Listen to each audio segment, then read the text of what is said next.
Welcome to Blackboard Tips for Test Integrity.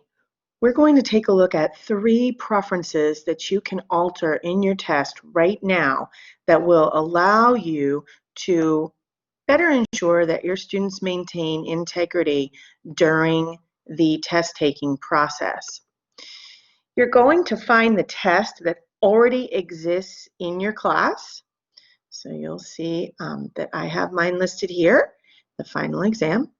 I'm going to go ahead and click on it. I'm going to come to the name of the test, the far right-hand side of the name of the test. I'm going to get the chevron, the gray circle with the white down pointing arrow on the far right side. I'm going to click it once, and I'm going to look at both the editing the test and editing the test options. Those are where the 3 things will be located. We're going to begin by editing the test. That will take you to the question area of the test. Now let me first share that this piece I'm about to show you is only available in certain question types. So we have a number of true-false questions here, and then finally we have a multiple choice. This first option is not available in the true-false area. It would only be available in certain question types, multiple choice being one of them. I'm going to click the gray chevron on the far right side of the question title, and I'm going to click Edit. I'm going to scroll down about halfway down on this screen, and I'm going to see the options for this particular question. The last item in that list says Show Answers in Random Order. It would definitely be in your interest to have a good number of answers here, but this particular preference will randomize all the answers. Put a check in the box and click Submit. We're then going to go back to the test, all the way over here where my test is located, wherever your test is located. I'm going to click the chevron at the end, and I'm going to go to Edit the Test Options. Now that takes me back to the screen I used to deploy the test initially. I'm going to scroll down until I see Test Availability. And around midway, I'm going to see Set Timer. Setting the timer will ensure that your students have 60 minutes, and then you would turn on Auto Submit. And the Auto Submit tells you here it will save and submit automatically when the time expires, however much time that is.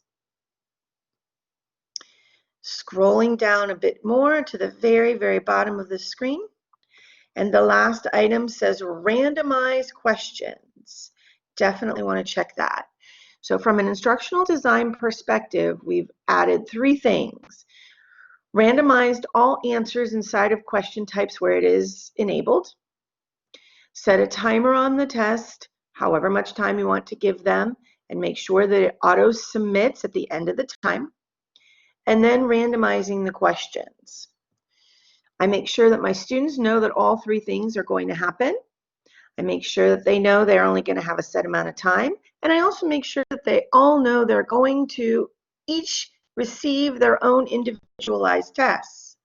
Now, I am going to go ahead and click Submit when I am done here, but let me just also share with you, if you've not used any of these tools and you need the complete assessment workshop, we do have an online version of that through CIOL.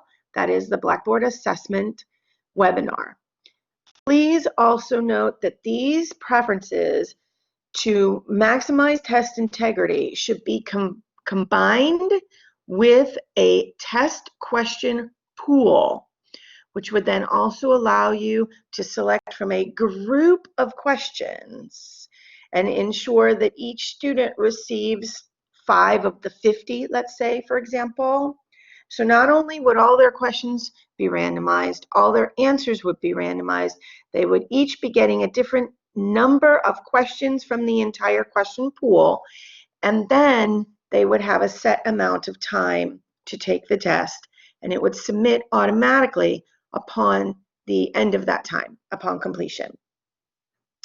These tools will ensure integrity in your tests and allow you to present them fully online with confidence. Thank you so much for viewing this brief session on ensuring test integrity in Blackboard.